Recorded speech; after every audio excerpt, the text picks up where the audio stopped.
Tem coisa que você só entende o que aconteceu depois. Na hora você só passa por aquilo. Depois, quando você lembra, aí tudo começa a fazer sentido. E dá até um negócio ruim no estômago, sabe? Eu tinha 45 anos quando tudo desabou. 45. Não era velho, mas também não era novo. Era um homem comum, de uma vida comum, num bairro comum da zona leste de São Paulo, a Moca. Quem conhece sabe, bairro de gente que trabalha muito, gente que acorda cedo, que gosta de falar alto e que não tem muita paciência com frescura. E eu sempre fui assim também, direto, sem rodeio. Mas naquele dia eu não consegui falar nada. Eu tinha acabado de ser demitido, 22 anos na mesma construtora.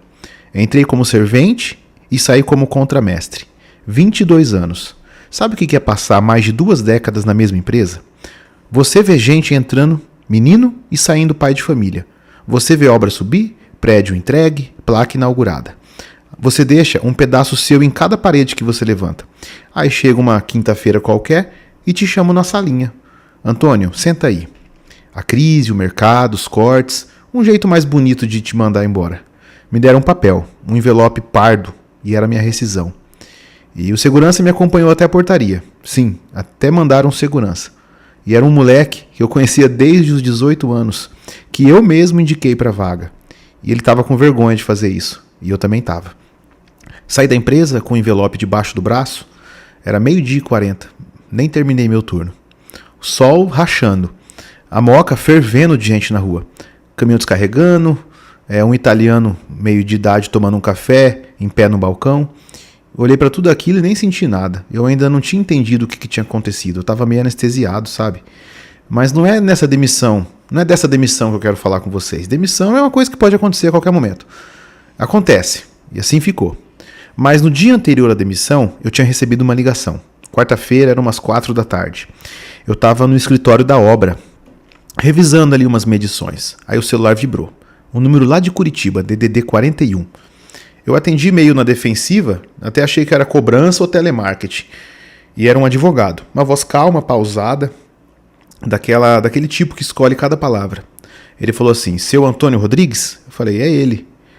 O senhor é sobrinho do falecido Alcides Rodrigues? Eu falei, olha, falecido eu não sabia. Alcides eu conhecia, irmão mais velho do meu pai. Tinha brigado com a família antes de eu nascer. Aí ele mudou para o Paraná, montou alguma coisa com madeira e ninguém nunca mais falou com ele. Meu pai morreu sem nem mencionar o nome do irmão. E agora um advogado de Curitiba estava me ligando para dizer que o tio Alcides tinha morrido, sozinho, sem filhos e sem esposa. E ele disse assim, bom, o senhor é o herdeiro universal dele. Eu ri muito, dei uma risada assim no telefone, daquele tipo que você dá quando acha que é trote, sabe? Uma risada meio sem graça, mas não era. E o advogado continuou falando, mencionou inventário, bens e valores. Eu ouvi tudo com o celular grudado na orelha e o barulho da obra estava entrando ali pela janela. Aí quando eu desliguei, eu fiquei uns 5 minutos olhando pro nada. E não era coisa de rico de filme. Mas para mim era muita grana. Para mim era muito dinheiro. Tinha terra, imóvel e algumas aplicações. Coisa que o homem comum, como eu, só ouve falar quando lê notícia de celebridade. Estava no meu nome, Antônio Rodrigues, contramestre de obras, filho do seu Osmar e dona Nair, neto de imigrante analfabeto. Eu não contei para ninguém, nem para Márcia, minha esposa. Eu ia contar. Eu ia chegar em casa, sentar com ela e explicar tudo. Mas aí veio quinta-feira, veio a demissão e tudo mudou de ordem na minha cabeça. Porque eu até planejava sair do serviço, mas não assim, né? Cheguei em casa, eram umas 6h30 da tarde. A rua estava quieta, aquele silêncio de bairro antes do movimento da noite. Abri o portão, passei pela garagem. A Márcia não tinha carro e o meu estava com problema no motor. Entrei pela porta da cozinha. A casa estava muito arrumada. Isso me parou por um segundo. A Márcia era organizada, mas não tanto assim. Não aquele cheiro de produto de limpeza no ar, como se alguém tivesse passado pano em tudo e tirado o excesso. Eu larguei a chave em cima da mesa e fui andando até a sala. Aí eu vi. A Márcia estava em pé, mochila nas costas, e não era mochila de academia, era uma bolsa de passeio. Uma mochila tipo de viagem, daquelas que você leva quando não pretende voltar no mesmo dia. E a roupa dela estava diferente, sabe? Também estava uma calça jeans, tênis, não estava maquiada. Ela que vivia dizendo que não saía da rua sem batom, estava ali com a cara lavada e o olhar seco. Eu nunca vi um olhar tão seco. Eu não falei nada, ela também não por uns segundos. Depois ela ajeitou a alça do ombro e começou. Eu já sabia que essa hora ia chegar. Eu pisquei e não entendi. A Mara me ligou. Disse que viu um monte de gente sendo demitida na rua, na sua empresa hoje. Aí eu já entendi tudo. A Mara era a esposa de um encarregado que trabalhava comigo. De fato, a empresa demitiu muita gente aquele dia. Mas o que me gelou não foi a notícia, foi o tom. A Márcia não estava triste, não estava preocupada, ela não estava tentando me consolar. Ela estava pronta, como se esperasse aquilo já fazia tempo, como se tivesse decorado o que ela ia dizer. Passei 23 anos do teu lado, Antônio. 23 anos esperando você crescer, esperando você ter visão, e você nunca teve. Você é igualzinho seu pai. Meu pai tinha morrido 10 anos antes, trabalhou 40 anos numa metalúrgica e nunca passou de supervisor. E para Márcia, isso era um fracasso. Eu sacrifiquei minha vida por você. Deixei de fazer tanta coisa, para quê? Para ficar numa casa, não tem nem reboco, com um homem que nem sai do lugar? Ela falou. Sem reboco? A casa estava rebocada, pintada, arrumada, mas ela falou como se ainda fosse aquele começo, sabe? Quando a gente casou e foi morar nos cômodos pequenos, nos fundos do terreno da minha sogra. Ela estava trazendo o passado de volta com uma precisão que dava até medo. Eu fiquei parado, mão no bolso, de um lado, o envelope de demissão. Do outro, o celular com a mensagem do advogado de Curitiba. Documentos prontos para assinatura. Valor preliminar dos bens. Aí no final não apareceu o valor. Você sempre foi um fracassado, Antônio. Sempre. Eu só não queria ver. Pronto, a palavra fracassado. Ela falou olhando nos meus olhos, sem lágrima, sem raiva. Ela falou fria, como se já tivesse decidido isso fazia tempo. Então passou por mim. O ombro até encostou no meu. Eu senti o cheiro do sabão em pó na mochila. Ela abriu a porta da sala, aquela que dá direto para a rua, e saiu. Nem olhou para trás. A porta bateu com um eco, que eu lembro até hoje. E eu fiquei ali em pé na sala vazia. Sabe qual foi a primeira coisa que eu pensei? Não foi nem na Márcia. Foi na minha mão, a mão direita que estava no bolso. A mão que segurava o celular. A mão que poderia ter sacado o telefone e mostrado a mensagem. Antes de você sair, olha aqui, lê isso. Era isso. Era só falar isso. Mas eu não falei. E eu não sei explicar porquê, sabe? Não foi orgulho, eu não pensei muito. Eu só não falei. Veio um negócio de dentro na minha cabeça e me disse, não fala. Ela não merece. Naquele momento, enquanto ela falava, eu percebi uma coisa. Ela não estava reagindo à demissão. Ela estava usando minha demissão. A demissão era o pretexto que faltava. Ela já tinha a mochila pronta, já tinha um discurso pronto, já tinha a porta escolhida para sair.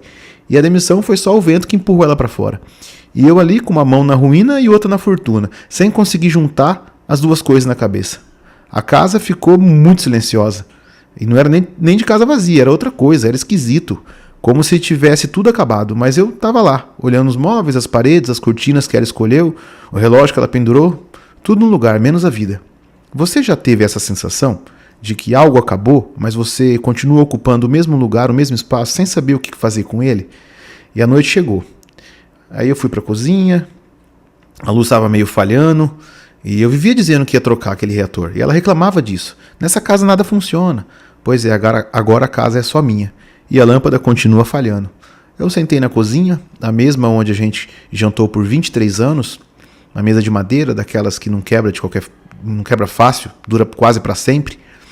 Eu comprei de um italiano aqui na Moca, seu Enzo. Eu paguei barato na época, a Márcia odiava essa mesa, dizia que era mesa de boteco, mas eu gostava. A mesa aguenta copo, prato, conta, discussão, jogo de truco. Agora estava lá, me olhando de volta. Peguei o celular, a mensagem do advogado estava lá. Eu olhei o envelope da demissão, abri, li os papéis, aviso prévio, saldo de salário, multa FGTS, tudo calculado numa folha timbrada. 22 anos resumidos em 3 páginas e um carimbo. Eu nem sabia o que fazer, mas uma coisa eu sabia. A Márcia não tinha me deixado falar. Ela nunca me deixava falar muito, na verdade. Nos últimos anos, a gente só falava o básico. Coisa do dia a dia, o jantar tá na geladeira, o fulano ligou, tem que pagar IPVA. Sem emoção, sem toque e sem olho no olho. Agora, enquanto eu escrevo isso aqui para vocês, eu lembro de detalhes que na hora eu não percebi. A Márcia, nos últimos meses, ela saía mais do que o normal, sabe? Ela dizia que ia na casa da mãe. Às vezes voltava tarde, o trânsito, a dona Nina passou mal. Eu nem ficava questionando, eu confiava nela.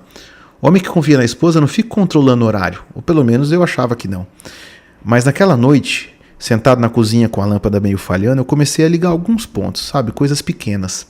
A forma que ela escondia o celular, a senha nova que ela colocou no banco, as roupas novas que apareciam no armário e ela jurava que eram antigas, nada alarmante, tudo explicável.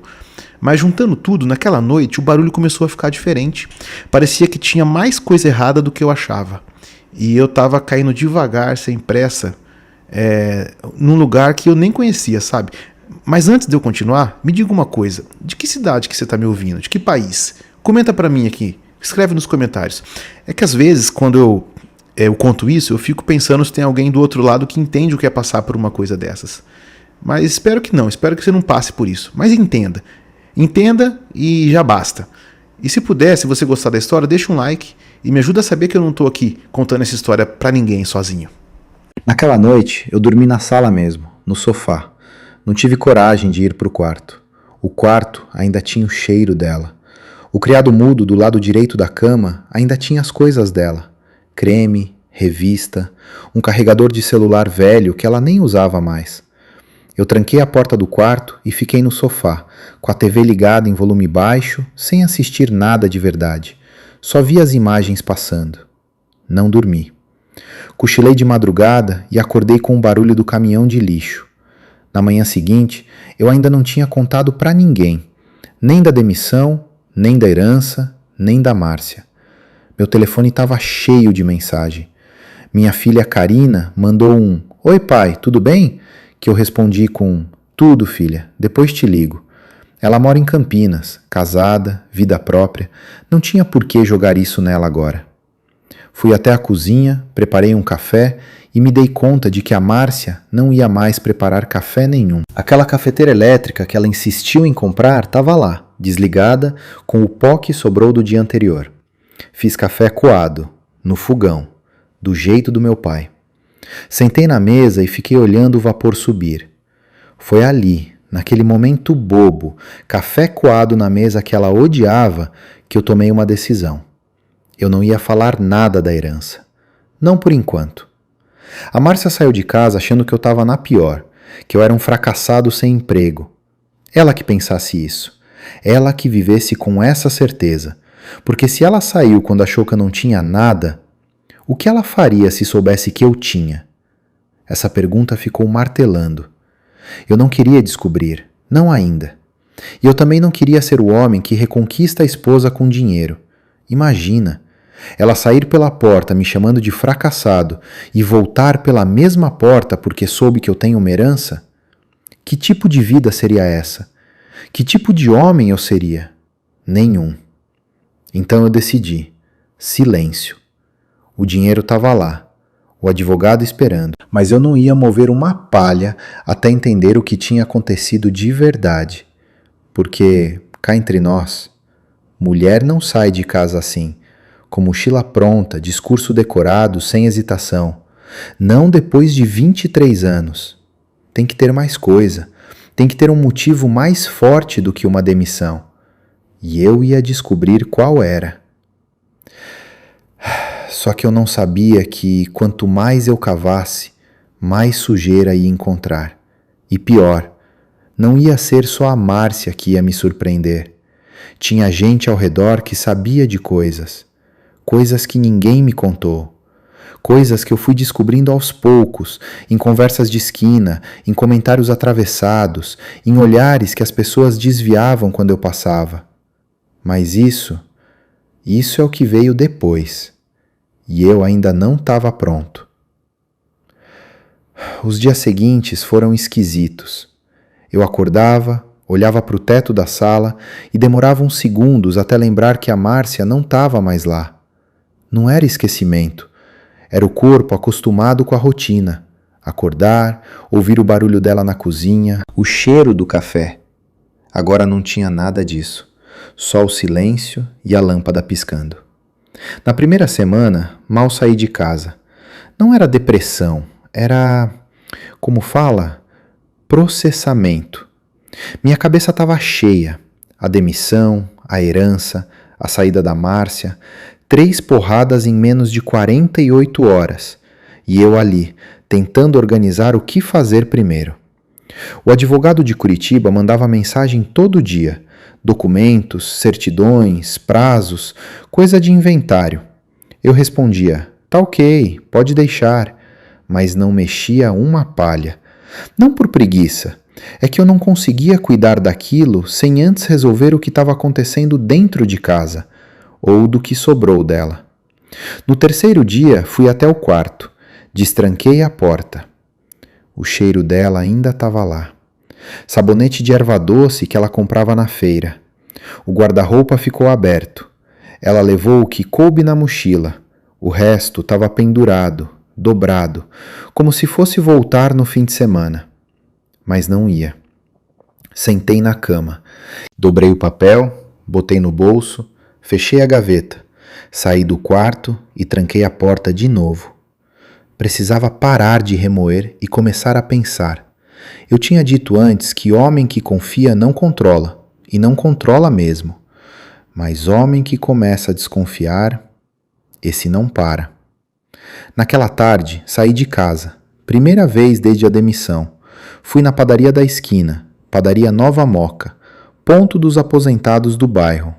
Eu ia todo sábado de manhã, mas aquela era uma quarta-feira e eu estava na rua. Já ia dar comentário. Seu Nelson, o dono, me viu chegar e já estranhou. E aí, Antônio, de folga hoje? Tô de férias, seu Nelson. Menti. Ele fez que sim com a cabeça, mas não engoliu. O pessoal do bairro sabe quando tem coisa errada, não precisa falar nada. Pedi um pingado e um pão na chapa. Sentei no banco de frente para a rua. Fiquei olhando o movimento. Tudo igual. Caminhão, motoboy, senhora com carrinho de feira. Tudo normal. Menos eu. Aí entrou o Carlão. Eletricista. Trabalhou comigo numa obra 10 anos atrás. Sujeito boa praça, mas fofoqueiro. Daqueles que sabe de tudo e conta num sorriso. Antônio, quanto tempo? E a Márcia? Tá na casa da mãe. Mentira de novo, mas eu não ia abrir minha vida ali na frente do seu Nelson. Ele sentou do meu lado, pediu um café, começou a falar de obra, política, futebol. Eu ouvia sem prestar muita atenção. Até que ele soltou. Ah, ia esquecendo, vi a Márcia outro dia. Onde? Shopping. Ela estava com um cara. Achei que fosse teu irmão. Mas tu nem tem irmão, né? Silêncio. Carlão percebeu que falou demais. Começou a gaguejar, ajeitar a xícara, desconversar. Ah, mas sei lá, pode ser um primo, um amigo, coisa de trabalho, né? Coisa de trabalho. Márcia não trabalhava fazia 15 anos. Não falei nada, balancei a cabeça. Ele pagou o café e saiu mais rápido do que entrou. Seu Nelson fingiu que não ouviu, mas ouviu. Você já passou por isso? A sensação de que você era o último a saber é uma das piores coisas. Não é raiva, é vergonha. Vergonha de ter confiado, de não ter visto o que estava na cara. Mas ali, no banco da padaria, eu senti também outra coisa. Alívio. É estranho falar isso, mas senti, porque tudo estava começando a se encaixar. E eu não era o fracassado que ela pintou. Eu era o trouxa. São coisas diferentes. Trouxa a gente deixa de ser. Fracassado é para sempre. Voltei para casa devagar, olhando para o chão, pensando. Sentei na mesa da cozinha com o envelope da demissão. Fiquei revirando a cabeça. As noites que ela chegava tarde, as mensagens apagadas, a senha nova no celular, o cartão que eu nunca vi. E aí lembrei de uma coisa besta. 2 meses antes, Márcia passou o fim de semana na casa da mãe, Dona Nina, em São Caetano, 40 minutos daqui. Disse que a mãe estava doente, que precisava de ajuda. Eu ofereci para ir junto. Ela recusou. Fica descansando. Eu fiquei. Vi jogo, pedi pizza, vida de quem confiava. Agora me pergunto, será que a Dona Nina estava doente mesmo? Ou estava dando cobertura? Isso foi me comendo por dentro, porque se a sogra sabia, não era só a Márcia, era coisa de família, e eu era o último da fila. Quase liguei para ela, quase mandei mensagem, mas parei. O que eu ia dizer? Você me traiu? Ela ia negar, me chamar de louco, virar a história. Ela sempre fez isso, sempre me convenceu de que o errado era eu. Mas dessa vez não. Larguei o telefone. Peguei a pasta de documentos que ela guardava no armário da cozinha. Contas, recibos, garantia de eletrodoméstico. Comecei a revirar. Não sabia o que procurava. Só sabia que tinha mais coisa. E tinha. Outro recibo. Mesmo cartão. Restaurante.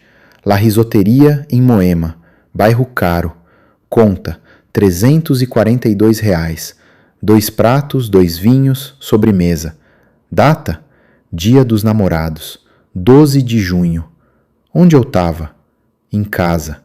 Porque ela disse que não queria sair, que restaurante estava cheio. Pedimos lasanha congelada e vimos filme. Ela dormiu no meio. Eu comi lasanha congelada, enquanto ela jantava com outro. Fechei a pasta, a mão tremendo, mas não chorei, não gritei, não quebrei nada. Fiquei sentado, olhando aqueles papéis, com uma calma que não era calma, era choque. Aí pensei na herança, o dinheiro parado em Curitiba esperando minha assinatura. Quando a Márcia descobrisse, o que ia acontecer? Porque ela ia descobrir. A Moca é pequena, notícia corre, e quando soubesse, ela ia voltar, não por amor, por dinheiro. E legalmente, ela tinha direito. Comunhão parcial. A herança veio antes da separação formal, estava na lei. Isso me deu um medo que eu nunca tinha sentido. Não era medo de perder a Márcia, isso já era passado. Era medo de ver ela voltar sorrindo e arrancar metade do que eu nem tinha tocado ainda. Não podia deixar isso acontecer. Peguei o telefone. Liguei para o Dr. Sérgio, o advogado de Curitiba. Preciso de ajuda com direito de família. Conhece alguém em São Paulo? 20 minutos depois, ele me passou o contato da doutora Helena, especialista em divórcio. Liguei no mesmo dia. Contei tudo. A demissão, a herança, a saída dela, os recibos, o shopping, o restaurante. Contei em ordem, sem floreio. Ela ouviu quieta. Quando terminei, falou: Seu Antônio, isso não é uma tragédia. É uma oportunidade. O problema não é o que ela fez. É o que o senhor vai fazer agora. Aquilo bateu. Porque era verdade. Não faça nada por enquanto, ela disse. Não confronte, não espalhe. Silêncio total. Quanto menos ela souber, mais exposta fica. E a herança? A herança a gente resolve. Tem caminho, mas precisa de calma. O senhor confia em mim? Confiei. Desliguei o telefone com uma sensação que eu não tinha fazia tempo. Não era alegria, era direção. Pela primeira vez desde a demissão, eu sabia o que fazer, ou pelo menos o que não fazer. Silêncio, investigação, paciência. Ia doer? Ia, mas doía menos do que entregar metade de tudo para quem me destruiu. Os dias seguintes foram uma sequência de pequenas descobertas, mexendo em gavetas, papéis, mensagens antigas, cada dia uma coisa nova, um recibo aqui, um comprovante ali, uma história mal contada que de repente fazia sentido. E o pior, comecei a notar que tinha gente que sabia, gente próxima, gente que frequentava minha casa, sentava na minha mesa, me chamava de amigo. Ninguém falou nada. Ninguém. Isso me deixou mais amargo do que a traição. Traição de esposa é um risco do casamento, mas amigo que sabe e não fala, isso é escolha, é maldade. E eu ainda não tinha visto nada. Mas antes de seguir, deixa eu perguntar: o que dói mais? Ser traído por quem você ama ou descobrir que outros sabiam e nunca te contaram? Comenta aí. Não precisa responder certo. É só o que você sente. Porque isso, para mim, foi uma das piores partes. Na semana seguinte, tomei coragem para mexer no celular velho da Márcia. Um aparelho que ela trocou no ano passado e ficou largado na gaveta. Nem lembrava dele. Foi a Karina que comentou. A mãe vivia mexendo naquele celular antes de trocar. Falou sem maldade, mas acendeu uma coisa na minha cabeça. Peguei o aparelho. Estava sem bateria. Deixei carregando umas 2 horas. Quando ligou, a tela mostrou a foto dela com a Karina. Tudo normal, mas eu queria as mensagens. O WhatsApp ainda estava logado. Histórico desatualizado, mas estava lá. O que ouviu me fez sentar no chão da sala, encostado na parede. Não era só um, era mais de um. E uma das conversas era com alguém que eu conhecia. Alguém que jantou na minha casa, me deu um abraço no Natal e disse: família é tudo, Antônio.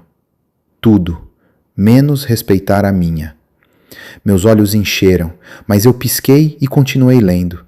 Não era tristeza mais, era necessidade. Fome de saber tudo, cada detalhe, cada mentira, cada dia que ela saiu dizendo: vou na mãe, e foi para outro lugar. E conforme eu lia, uma coisa ficou clara. Ela não merecia nada. Nem um centavo. Nem um tijolo dessa casa. Nem o ar que respirava na moca. E eu ia fazer de tudo para ser assim. Eu mal dormi naquela noite. Fiquei revirando aquelas mensagens na cabeça, as palavras na tela do celular velho, os nomes que eu reconhecia e outros que eu nem sabia que existiam. Não era mais desconfiança, era certeza. A Márcia tinha passado anos me enganando. Anos. E eu ali, trabalhando, pagando conta, confiando. O pior de tudo era a sensação de que eu não conhecia a mulher com quem eu casei. A pessoa que dormiu do meu lado por 23 anos era uma estranha. Tudo que eu achava que sabia sobre ela, sobre nós, sobre a vida que a gente construiu, era mentira, ou pelo menos uma versão muito editada da verdade. Na manhã seguinte, eu ainda estava sentado no chão da sala, o celular velho descarregado de novo, as pernas duras, a cabeça doendo, mas eu não podia parar. Não agora. Liguei para a doutora Helena, atendeu no segundo toque. Doutora, sou eu de novo, preciso te contar umas coisas. Pode falar, Antônio.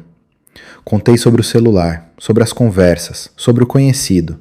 Ela ouviu tudo em silêncio. Quando terminei, ela deu um tempo e disse: isso é grave, mas também é prova. Você tem prints? Tirei algumas fotos com meu celular, da tela do aparelho velho. Guarde tudo, mande para mim, e não apague nada daquele celular, ele pode ser importante. Fiz o que ela mandou. Mandei as fotos, guardei o aparelho velho numa caixa, junto com os recibos, os comprovantes, as anotações, tudo que eu vinha juntando.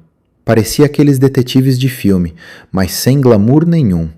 Só um homem de 45 anos, sentado na mesa da cozinha, montando um quebra-cabeça que ele nunca quis jogar. Enquanto eu organizava aquilo, o telefone tocou. Era a Karina. Pai, a mãe me ligou. O que ela disse? Que vocês estão se separando, que você foi demitido, que a situação aí não estava boa. Respirei fundo. Não queria envolver a Karina, mas também não queria mentir. Filha, é verdade que a gente está se separando. E é verdade que eu fui demitido. Mas o que a sua mãe não te contou é que ela saiu de casa antes de eu falar qualquer coisa. E também não te contou que eu descobri um monte de coisa nos últimos dias. Silêncio do outro lado. Que tipo de coisa, pai? Coisa que eu prefiro que você ouça de mim, mas não por telefone. Você vem pra cá esse fim de semana? Ela concordou. Desliguei sentindo um peso a menos e um peso a mais. A Karina sempre foi mais próxima da mãe. Agora eu ia ter que contar para minha filha que a mãe dela não era quem ela pensava. E isso doía de um jeito que eu não sei explicar. Nos dias seguintes, continuei juntando provas. Cada gaveta, cada papel, cada canto da casa que eu olhava parecia gritar alguma coisa. Achei mais recibos, mais extratos de um banco que eu nem sabia que ela tinha conta. Até uma aliança que não era nossa. Uma aliança barata, de prata, escondida dentro de um estojo de bijuteria. Eu nem senti raiva quando vi, só cansaço. E então veio o dia em que a Karina chegou. Ela apareceu num sábado de manhã. Abri o portão e vi minha filha parada na calçada, com uma mala pequena e uma expressão que eu conhecia bem. Preocupação. insegurança, medo do que ia ouvir. Entra, filha. Ela entrou, olhou a casa. Estava arrumada. Eu tinha limpado, lavado a louça, passado o pano. Não queria que ela visse o caos, mas o olhar dela foi direto para o quarto, a porta trancada. A mãe não está aqui mesmo, né? Não, desde o dia da demissão. Sentei com ela na mesa da cozinha, a mesma mesa, o mesmo café. Só que agora era minha filha do outro lado e não a lembrança da Márcia. Filha, eu vou te contar tudo, mas preciso que você me ouça até o fim. Não é fácil, não é bonito, mas é verdade. Ela fez que sim, e eu contei. Contei da demissão, da herança, da mochila pronta, da palavra fracassado, dos recibos, do shopping, do restaurante, do celular velho, das conversas, dos nomes, de tudo. Quando terminei, Karina estava com os olhos cheios, mas não chorou. Ela sempre foi mais dura que eu. Puxou a mim, acho. Pai, eu não sabia. De verdade. Eu sabia que vocês não estavam bem, mas isso tudo? Pois é, filha. Isso tudo. E o que você vai fazer?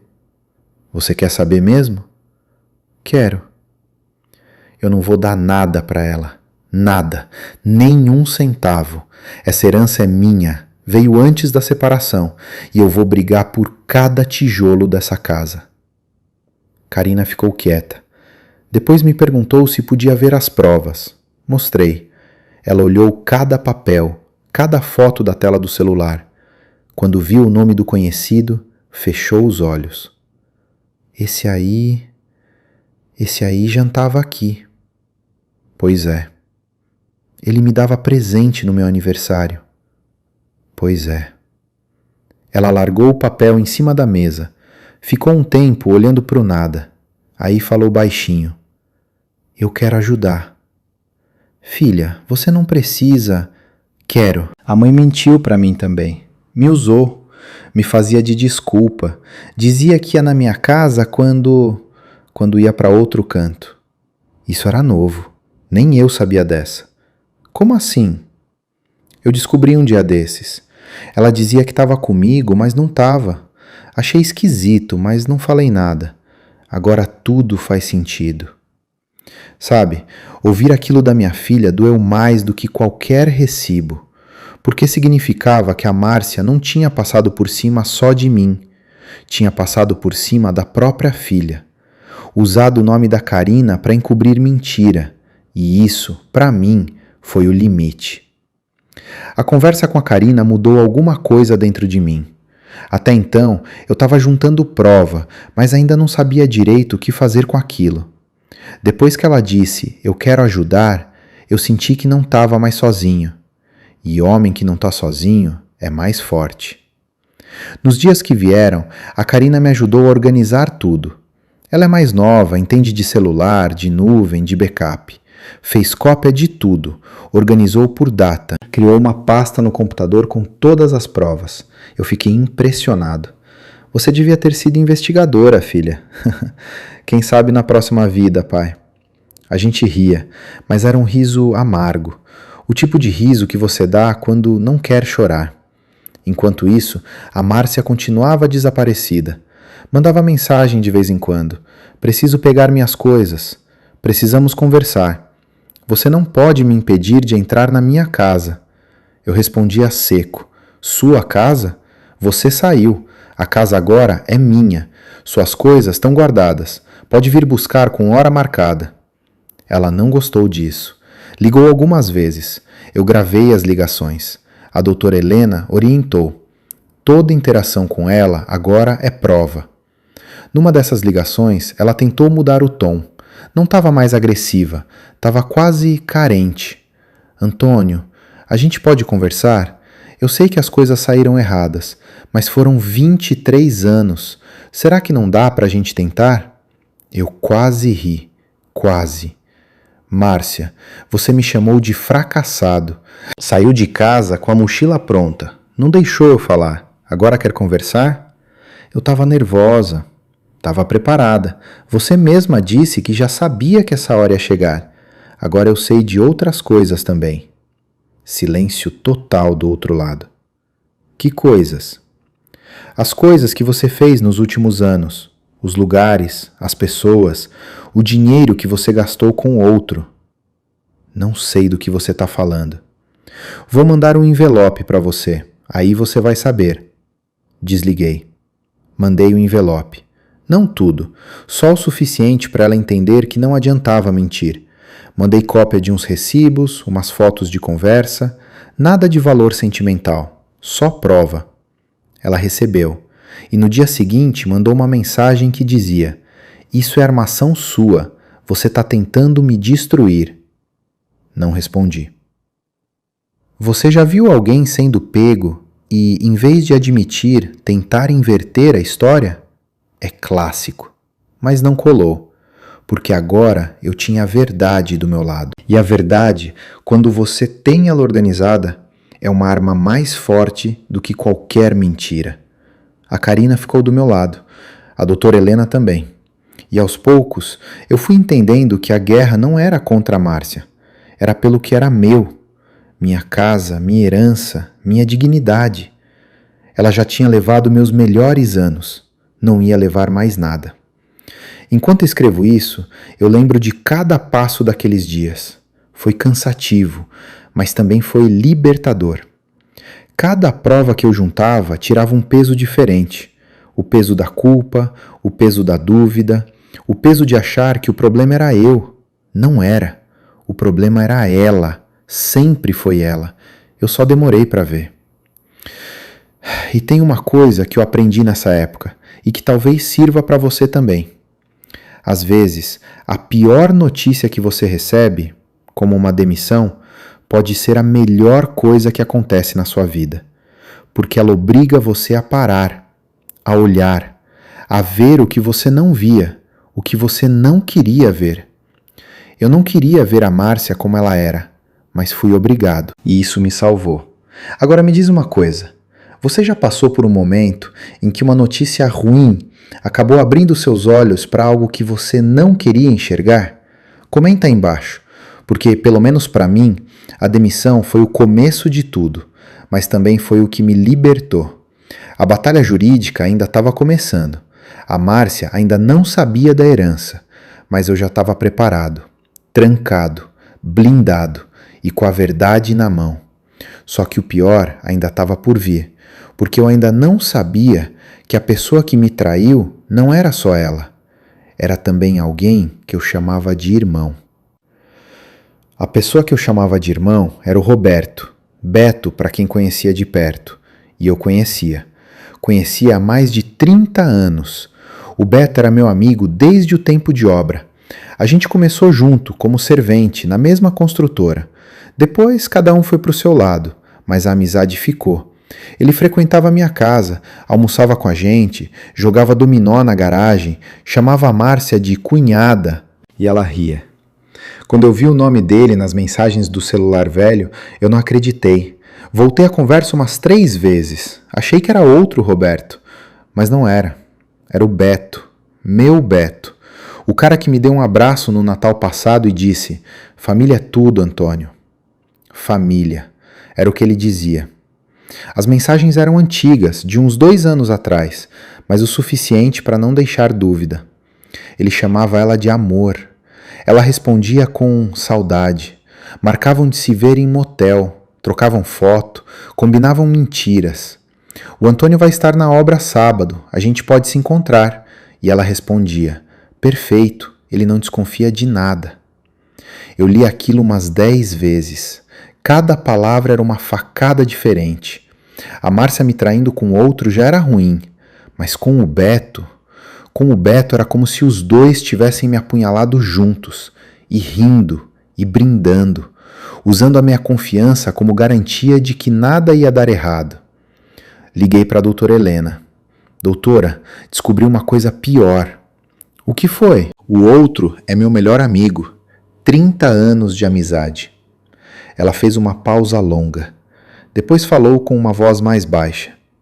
"Antônio, isso é terrível. Mas legalmente também é relevante. Traição com um amigo próximo, com prova material, pode pesar numa eventual disputa judicial. Você tem as mensagens? Tenho. Guarde, mande para mim. Isso aqui está ficando cada vez mais sólido. Mandei. Mas não era só sobre o jurídico, era sobre mim, sobre o que restava de confiança no ser humano. Porque se o Beto fez isso, quem mais faria? Em quem eu podia confiar? Você já perdeu um amigo assim? Não por morte, por traição. É pior que morte. Porque quando alguém morre, você sofre, mas as lembranças boas ficam. Quando alguém trai, as lembranças boas viram mentira. Cada churrasco, cada risada, cada favor que ele fez, tudo contaminado, tudo falso. Eu passei uns 2 dias sem sair do sofá. A Karina ficou preocupada. Pai, você precisa reagir. Isso não é culpa sua. Você confiou. Eles que são podres. Eu sei, filha, mas dói. Deve doer mesmo. Mas você não pode deixar eles vencerem. Se você desistir agora, eles ganham. Aquilo me levantou. Minha filha deu o chacoalhão que eu precisava.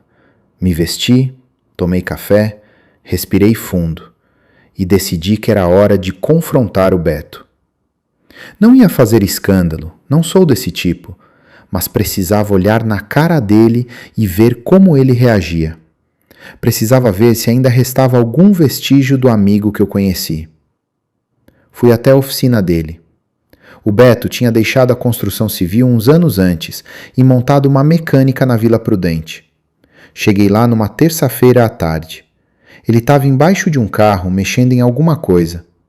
Quando me viu, saiu de baixo e veio me cumprimentar com aquele sorriso de sempre. Antônio, que milagre, homem! Tudo bem? Preciso falar com você. Alguma coisa na minha voz deve ter entregado, porque o sorriso sumiu rapidinho. Que foi? Aconteceu alguma coisa? Aconteceu. Aconteceu a Márcia. Ele empalideceu. Juro, a cor sumiu do rosto dele. E ele não falou nada, só baixou a cabeça. Então você sabe, ele disse. Sei de tudo. Do motel, das mensagens, dos 2 anos. Antônio, Cala a boca. Você não vai falar nada. Você vai ouvir. Ele ouviu. E eu falei. 30 anos, Beto. 30 anos. Você sentava na minha mesa, comia a comida que a Márcia fazia, jogava dominó na minha garagem, chamava ela de cunhada e pelas minhas costas, eu sei, não tem desculpa. Não tem.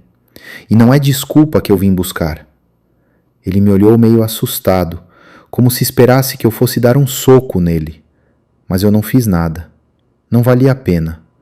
O Beto que eu conheci já não existia mais. Aquele ali era um estranho, um covarde. Eu não quero mais olhar na sua cara. Não quero mais te encontrar na rua. Se me ver, atravessa a calçada, entendeu? Ele fez que sim com a cabeça. Tava encolhido, pequeno. Parecia menos homem do que o carro que ele estava consertando. E mais uma coisa. Não chegue perto da minha filha. Não dirija a palavra a ela. Não mande mensagem.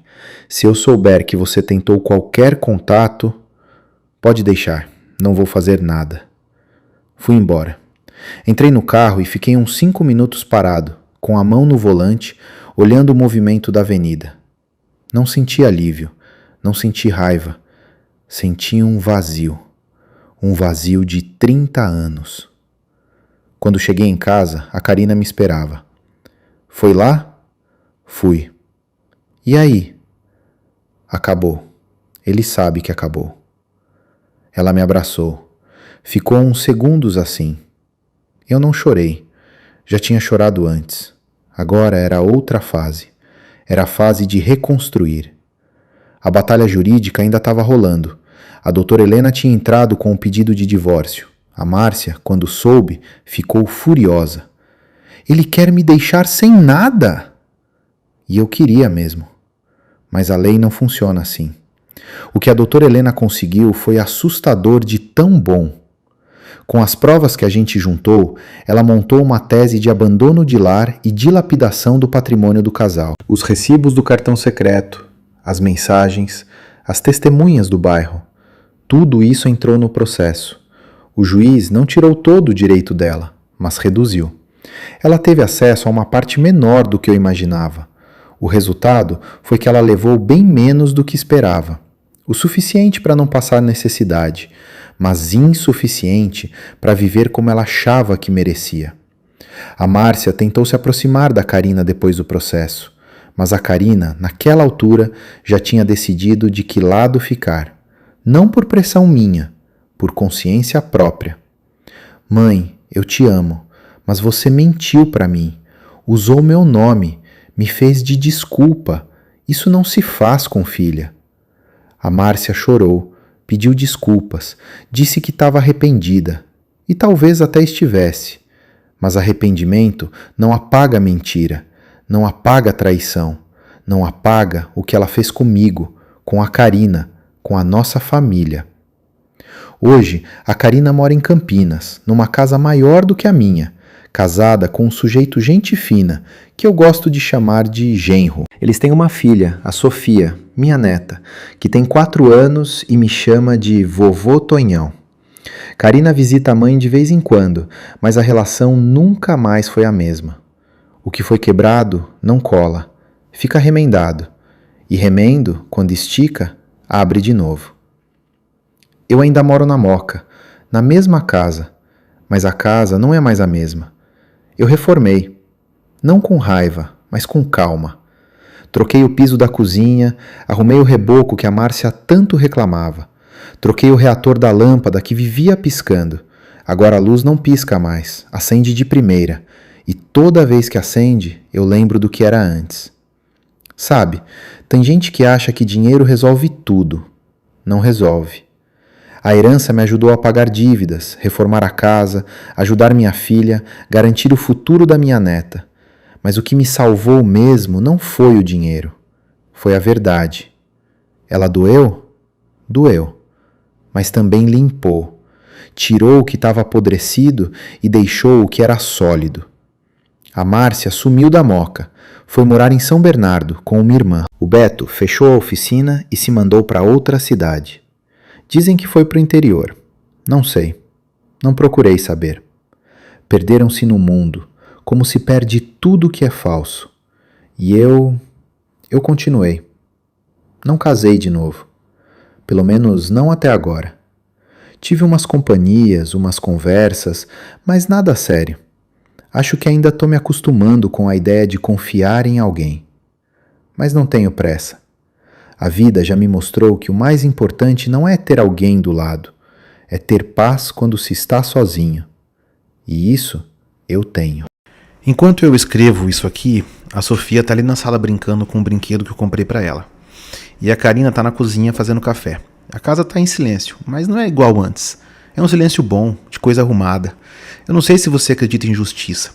Eu, depois de tudo, passei a acreditar. Mas não na justiça dos homens, que é falha e demorada. Na justiça da vida e de Deus. Aquela que demora, mas chega. A Márcia me chamou de fracassado. Hoje, o fracassado tem casa, carro, paz.